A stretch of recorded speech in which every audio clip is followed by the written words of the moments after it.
Howdy, folks. Good morning. Welcome to the August edition of Cattle Trails Showcase. I'm Ron Wilson, Poet Laureate. Glad to be your host. The purpose of the Cattle Trails Showcase is to continually highlight the communities, historical elements, museums, and other attractions along the historic cattle trails. Lonnie Steben is our showcase chair. Lonnie, thanks for your excellent service. The Cattle Trails Showcase was initiated 4 years ago by the International Chisholm Trail Association, is now a project of the Historic Cattle Trails Consortium, which seeks to promote all of the historic cattle trails, namely the Chisholm Trail, the Western Trail, also known as the Great Western, the Shawnee Trail, and the Goodnight Loving Trail. And so it's a good time to remind you that the first ever National Cattle Trails Conference is coming up this fall, October 24, 25, in Cleburne, Texas. And Bob Saul, Steve Myers, Carrie Murdoch, our Texas hosts, have done a great job organizing and putting together that conference. It just seems to me to be progressing every day. I'm going to refer you to the website historiccattletrails.com for more information. This is a work in progress. Things continue to evolve and develop, and that website will be updated over time. But I encourage you to go to historiccattletrails.com to follow that conference information. So we're headed south for the conference, but today we're headed north to Sheridan, Wyoming, where it's a balmy 59 degrees, we're told. I'm so pleased to hear from Sharie Shada. And we've been discussing all the connections. Sharie is a Kansas girl, we can claim her. Grew up in eastern Kansas, not far from where Lonnie lived. What we discovered is that her mother was a classmate of mine in high school at Manhattan, Kansas. Now that's crazy. Sharie did her undergrad work at Cotty College, and then at the University of Kansas.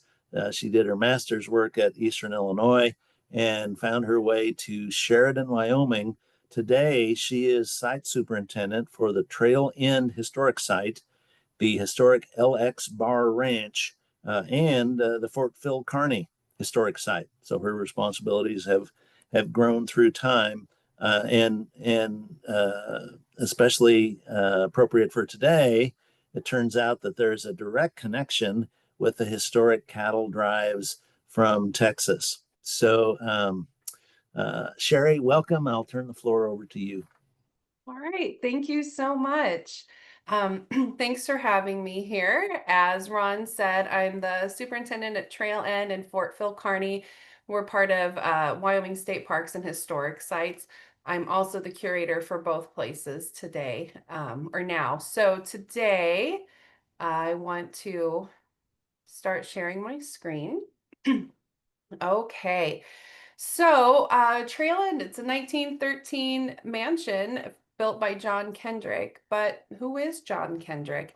This morning, I'll be sharing the story behind a penniless orphan cowboy who not only became a cattle baron, but also governor of Wyoming and a three-term United States senator. This is the mansion he built where I'm sitting right now. And we'll talk more about the mansion later, but this is just to give you an idea of what Trail End looks like. So, John Kendrick, he was born in Cherokee County, Texas in 1857 and orphaned at an early age. He and his sister Rosa were shuttled between aunts and uncles and a variety of older half-siblings. During these years, he attended school sporadically, finally finishing for good around the fourth or fifth grade. So any education he needed thereafter, he obtained on his own. Kendrick rarely spoke of his early childhood, preferring to begin his personal anecdotes around the time he first went out on his own as a fledgling cowboy. One of his first jobs was breaking horses for room and board. In 1879, at the age of 22, he signed on with the Snyder Wolfgen brothers of Round Rock, Texas, to help bring a herd of cattle from Matagorda Bay on the Gulf of Mexico to the grasslands of Wyoming. And I've now learned that we call it the Texas Trail up here. It's on our historic markers and everything, but the other name is the Western Trail, if that helps. So on this first trip north, Kendrick almost died of stomach inflammation before he even got out of Texas. In a 1928 interview, Kendrick recalled, quote, "The foreman of the gang came over to the wagon and said, 'You'd better let us leave you here to get well. The doctor says you won't live if you go on.' And he said, 'I know, the boys talked to me about it yesterday, but I've made up my mind to go on. I think I'll get well, but if I don't, it won't be too much trouble for you to bury me along the trail.' So they let me go on with them across the Red River. As we rode up the long slope out of the river valley, I propped myself up on my elbows in the back of the wagon, excuse me, with an effort, and took one last look back across the river upon Texas.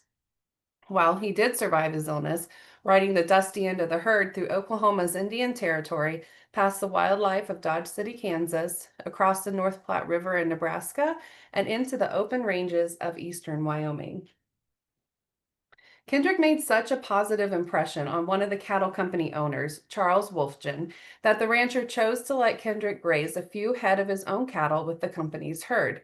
In 1884, Kendrick made another trip from Texas to Wyoming, this time as a foreman of a different outfit owned by Wolfgen and his two brothers, James and Albert. By the time the Wolfgen holdings were later absorbed by the massive Converse Cattle Company based in Lusk, Wyoming, Kendrick was able to sell his own cattle to that same company, using the profits to begin another herd. The Converse Cattle Company had been formed in 1881 by Cheyenne banker A.R. Converse and cattleman William Irvine. They were joined by Milwaukee Grain Company executive James S. Peck and Hiram S. Manville, a land developer from Nebraska. Peck and Manville had founded the original OW Ranch a few months earlier. Located near Lusk in an area occupied by freighter Oscar Wade, the ranch on Old Woman Creek consisted of little more than a shack and some cows. But according to area stockman Addison Spa, the 1,200 head of cattle were mighty fine ones, and Wade was soon persuaded to part with them. By 1884, the open range near Lusk was a major center of Wyoming cattle operations.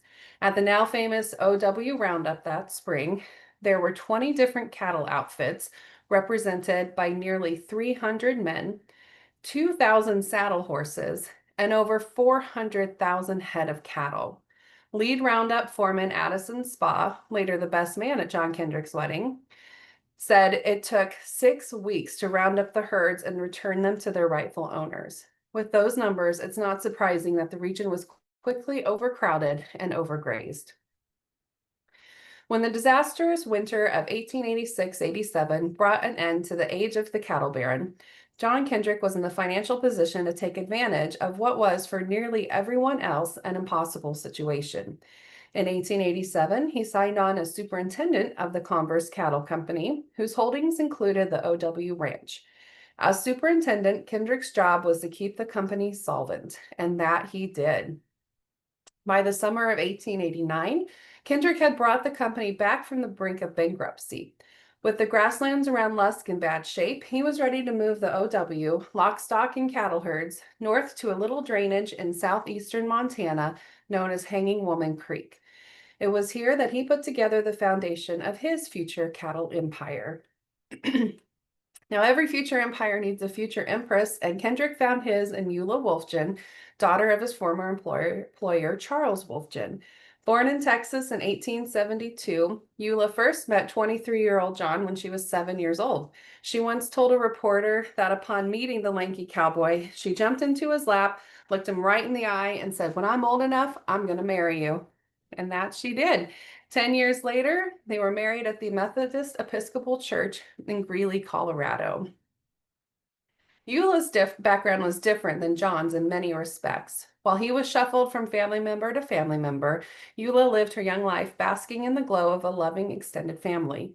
During the years that she lived in fine homes in Greeley, Colorado and Cheyenne, Wyoming, John was sharing dugout line camps with fellow cowboys and saddle ponies.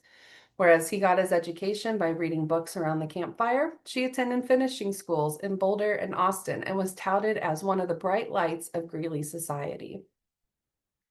One thing that John and Eula had in common, however, was determination and a willingness to work hard for what they wanted. After their 2-month honeymoon in the eastern U.S., the newlyweds settled into life at the OW Ranch. Although isolated and far from friends, Eula had no time to be bored.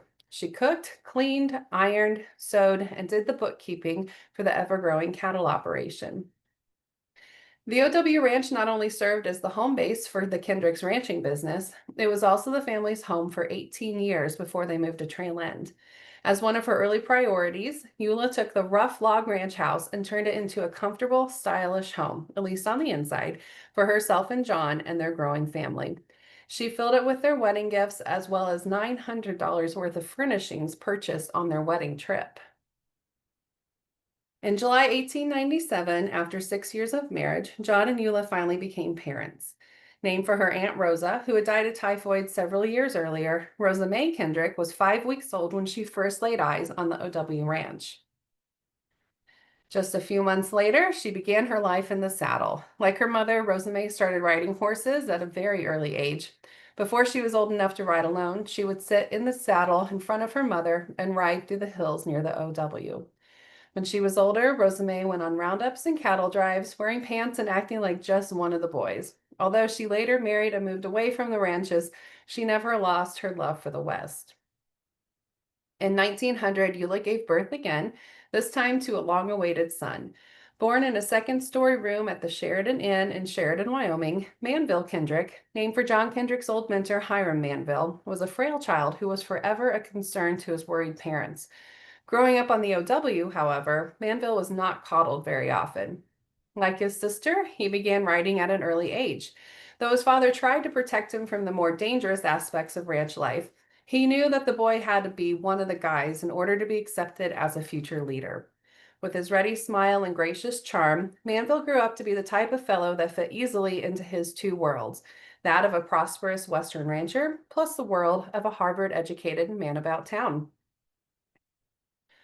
While Eula was busy raising her family and homeschooling the kids, John was busy raising money. In addition to building an impressive ranching business, John was also a successful land speculator. In 1889, he formed a partnership with Nebraska banker A.S. Burroughs to start Sheridan's second bank, one dealing primarily with mortgage loans on farmland and Sheridan real estate.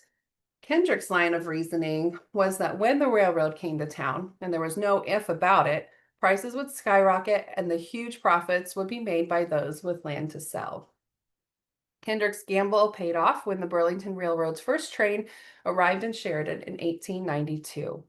He and Burroughs made a killing. Most of the money was pumped back into the cattle company, and shortly after the turn of the century, Kendrick bowed out of the risky banking business and focused all his energy on the ranches. In January 1897, after much debate with the absentee owners, Kendrick purchased majority ownership of the Converse Cattle Company for the bargain basement price of $38,000.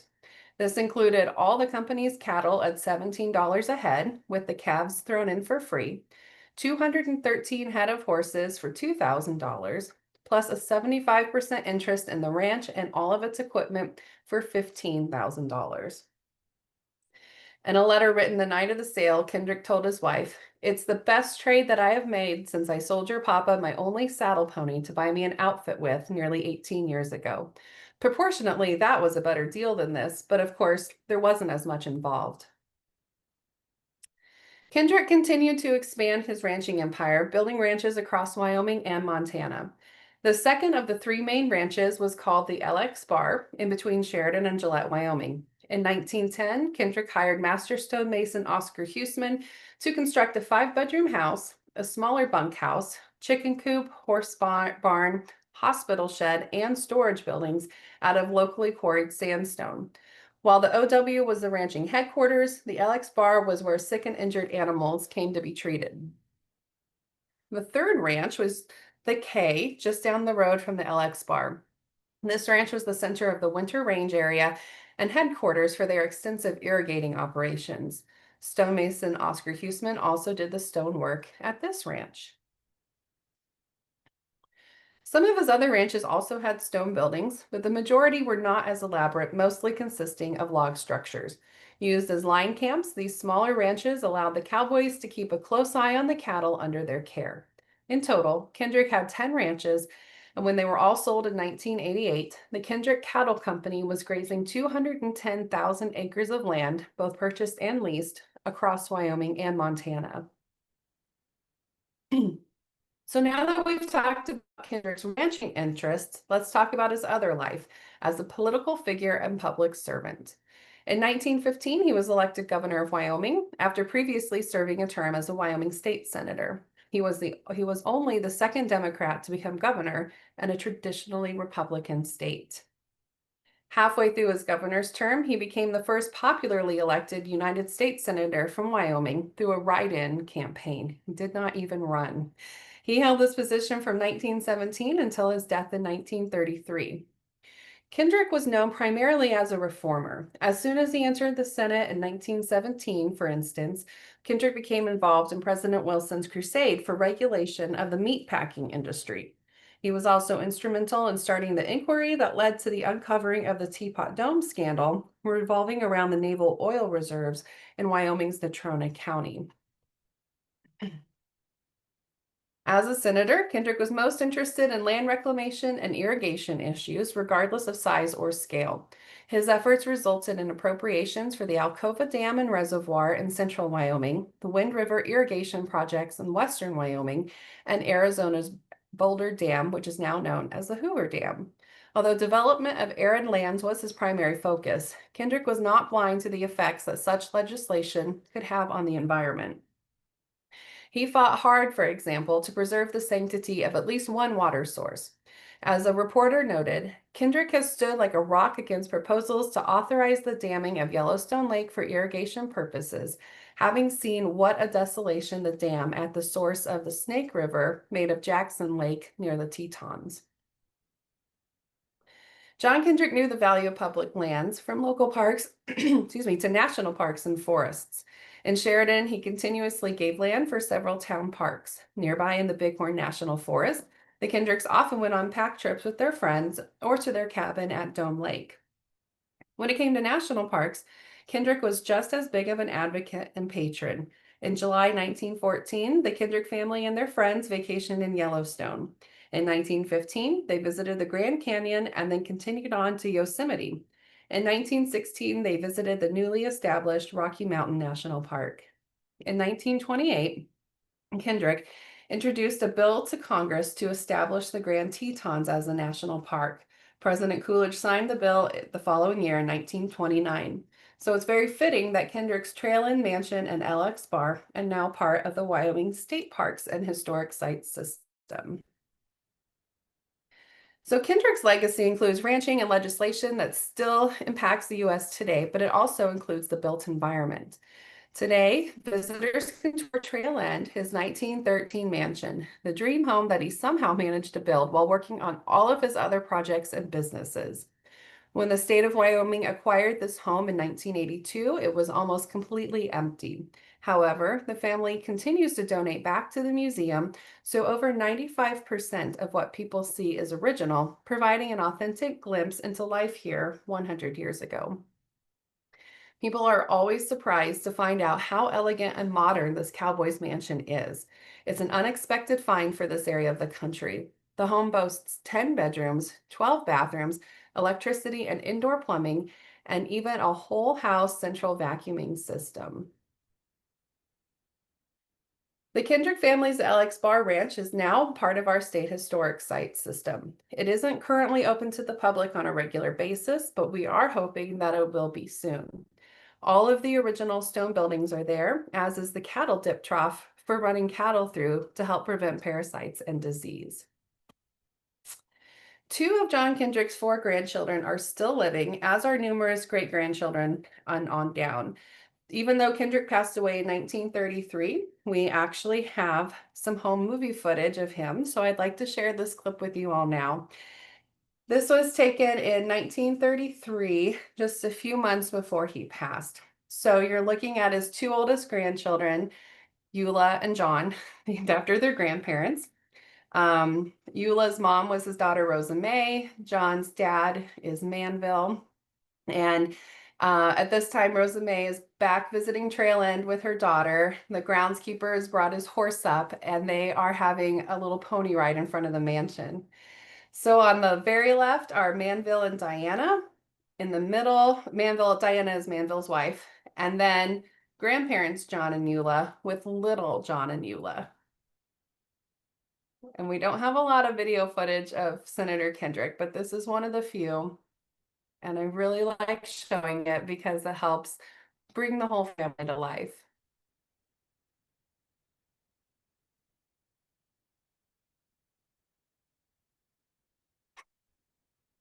All the kids grew up on the ranches. The grandkids grew up on the ranches. The saddle they're sitting on is probably the same child saddle that their parents learned how to ride on too. And these kids are about 2 years old here. It's only a minute long clip. It'll be almost done. But I just love watching the whole family.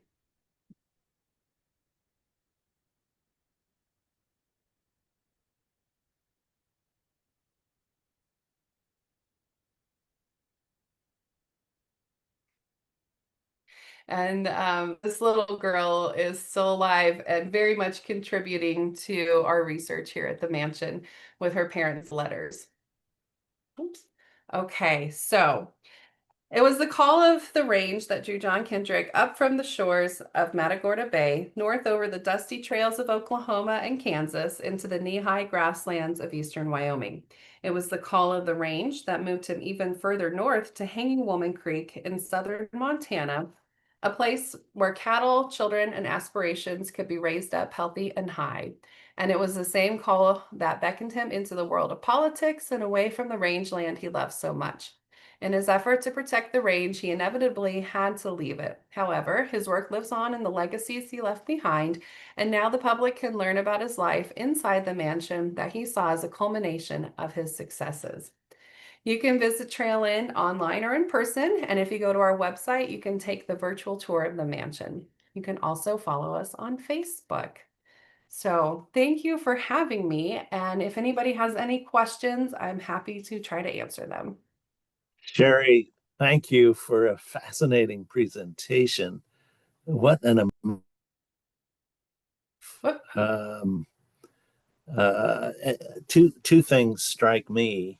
One, the notion of that 400,000 head roundup. That took a month and a half. Uh, Yes. that's I mean that's up toward 500,000. That's too much to fathom. And the state of the art mention, Hmm. the the extensiveness and the modernity of that building are just amazing. Yeah, it's incredible. And people are always so surprised. Sharie, Um, would you talk about the architectural design and what they were trying to replicate there in Sheridan? Because it's pretty spectacular and quite unusual, actually. Yeah, so the house, the closest we can categorize it architecturally is, let me get back to it, Flemish Revival because of the gables. And it's the only example of this that we know of west of the Mississippi. However, it's very similar to the Pabst Mansion in Wisconsin, Pabst Blue Ribbon beer. It's just kind of like a smaller version of it. So I don't know if the architect saw that or not.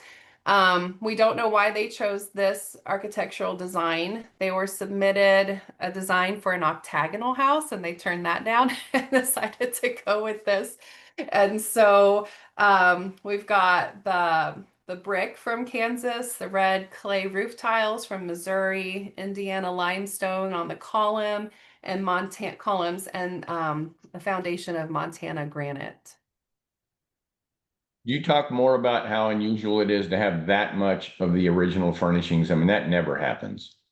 It doesn't. Usually it only happens if somebody dies and wills their whole estate to the city or something. The Kendricks, moved in 1913. The senator passed away in 1933.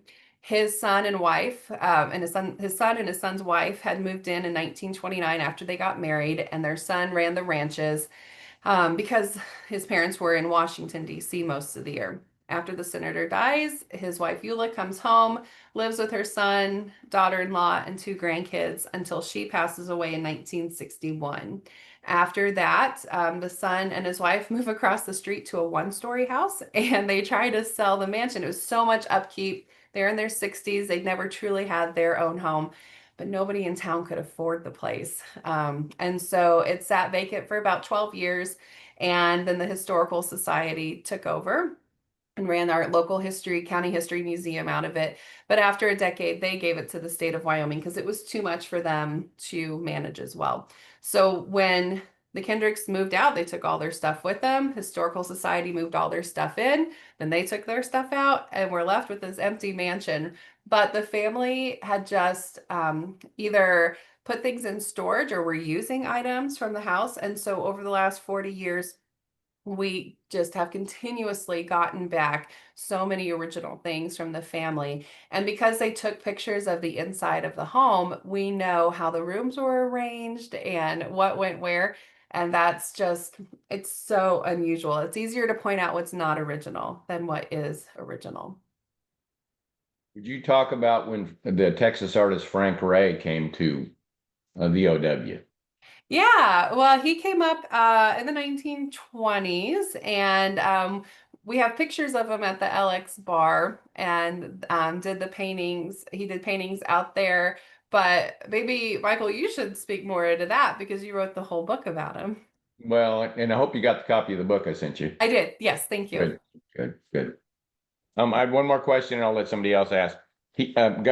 Senator Kendrick was sometimes referred to as Montana's third senator. What does that mean? It means that when he ran for state senate in Wyoming, Trailin wasn't built yet. His headquarters, his main ranch or main home was still in Montana on the OW, even though he owned property in Sheridan. And so people kind of questioned his loyalty there. And then once he was in the United States Senate, a lot of what he did benefited lots of Western states with irrigation and ranching and everything. But because his headquarters was in Montana, everybody joked that I guess the people who didn't like him joked that he was Montana's third U.S. senator. So the hours and admission Yeah. to the museum. Yes. So we are open from April 1st through December 15th, 7 days a week. In the summer, we're open from 9 to 6, but in the spring and fall, we're open from 1 to 4. And is there Folks, an just so admission you know, fee? I was up there in March and they just gotten 13 inches of snow and Sharie was kind enough to let me come and gave me an excellent tour. So Thank you. I was lucky. Thank you. Oh, yes. And the admission fee, it's $8 for adults. Wyoming residents get a $4 discount, and children 17 and under are free. Other questions? Just an FYI, the two men he went up the trail with, the Wolfchens are my people, and they married the Hensons, who were ministers, and Dudley Snyder. All of these people are still in the cattle business. Dudley Snyder owns the New Braunfels Smokehouse, which distributes meat products all over the world, uh, mainly smoked and shipped out with accoutrements. My cousin still has about 5,000 acres of the original 96. And then their neighbor was 80 John Wallace, the black cowboy. And all of them had worked together at one time or another. Charles Wolfchen came from a very, very difficult upbringing, was grand juried for killing his stepfather, who was severely beating him, and he picked up a shovel and hit him and killed him. And they threw it out as on self-defense charges. And then he went west immediately. He lived out north of Austin. And Snyder, hardworking German family. Like I say, there is still a Dudley Snyder here in San Antonio. And they all came from real hard times, and they made it on those early trail drives and put all the work in, and they're still going and still in the cattle business.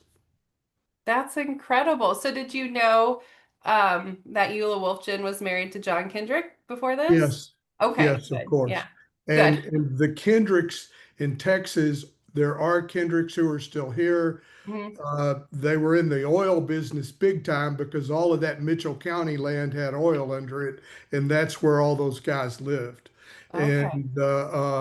And they actually had a house next to us in the country when I was growing up. Wow. That is so cool. Yeah, if you were born in Texas in the 50s, you were in that changeover generation, and so if you had family that were a part of that, it was the tail end of personally knowing those people. My great grandfather went up the trail, and I was raised with him on the ranch. And it's Wow. just hard to believe I was with somebody who was born in 1869, but Yeah. it was a close time then, and it was recent history. Bruce, what do you mean by the changeover generation?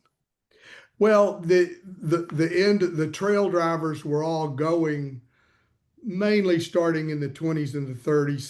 Some died earlier than that, but the last of the guys who went up the trail, they were all going by the early 50s. And so there was a generational shift of people who didn't know any of those guys. And I got in right at the beginning of that when a lot of them were still alive and you could go hear them talk about it and be interviewed. And a lot of those interviews are at Hardin Simmons University in Abilene. There's a lot at Panhandle Plains where Michael was at the archives there. I think there's probably 10 shelf feet of papers from my family ranches and churches up there sitting in file boxes. But it was that close. And so the generation that were raised by the Wolfgens in Texas, Bob Wolfgen was still alive. God, the last time I talked to him was probably the late 90s or early 2000s. So they were, that generation was still around, and that's another crossover. And then I'm kind of the last that knew that bunch. Wow. I have a comment. On the tour of the house, which was wonderful, in the kitchen, a beautiful wood burning stove, cook stove. I have one exactly like that in my basement. Oh, Found it in Colorado and in Victor, Colorado, and brought it home a number of years ago. It was on my showroom floor because I was in the wood burning business, and I also have some other wood burning, but I've never seen another one exactly like it. oh my gosh, that's so cool. I found that a lot of people in their mountain cabins around here have versions very similar to it. It's a great majestic stove, and it's fun to see people still use them. A lot of people think, oh, this is such a tiny stove. How did the cook cook on it? I'm like, are you kidding? There's 6 burners, 2 warming Wow, ovens, it's big. the big oven. Yeah, you have to be really skilled to use it. And the Sharie, water, would you explain how you told me about the cooling method in that sort of uniquely designed kitchen? Yeah, so in the kitchen, it's built, I'll bring up the picture again. Um, it was built on the north end of the house, and see all my slides again. So it does not get direct sunlight. And so it doesn't get direct sunlight. It's got all of this porcelain tile on the walls and floor, tall ceilings, so room for the heat to go up and out through the windows. The tile material keeps the room really cool. If you put your hand on it, even on a hot day, the walls and floor are very cool. And they would trap the heat in the kitchen so that the rest of the house didn't get hot in the summer. But then they put, by shutting the doors, but then they put a pass-through in so that the cook could slide the food through from the kitchen to the dining room and help keep the rest of the house cooler. another comment about the stove. Yeah. It is unusual because most wood burning kitchen stoves have usually a water reservoir to the Yeah. right. That one does not, because it has an internal system that would normally go over to what they called a radiator.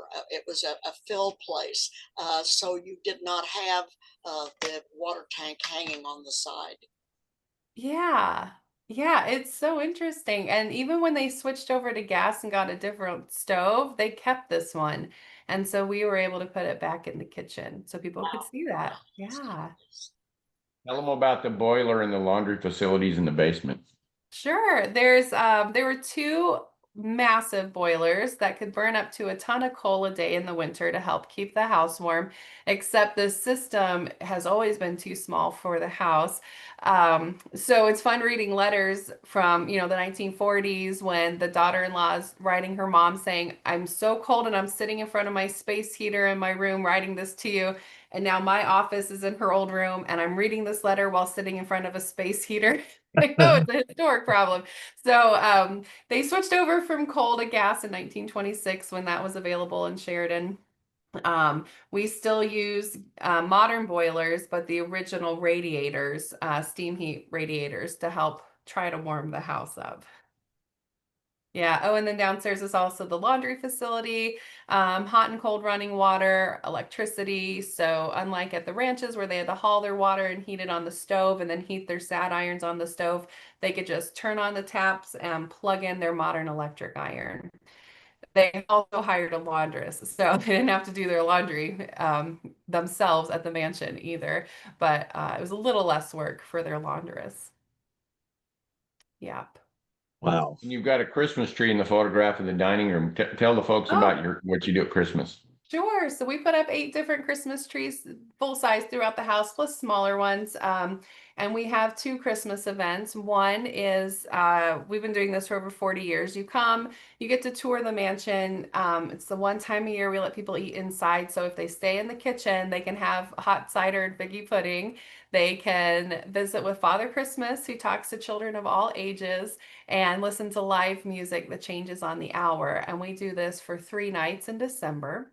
And then on another weekend, we do a guided tour with actors. And so, unlike the craziness of the open house where we could have 1,000 people come through in just 9 hours, this, I know, is exhausting, but it's really fun.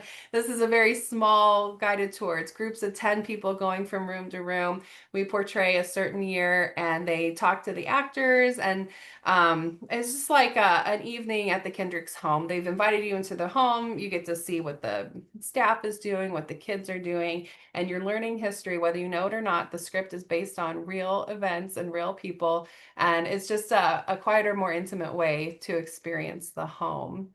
I pulled this picture of the dining room because you can see it's set for a lot of people at this table. The table has 8 leaves in it, so you can see up to 20 people, or if you take all the table leaves out, it's perfectly round and 4 people sit at the table. It's very versatile.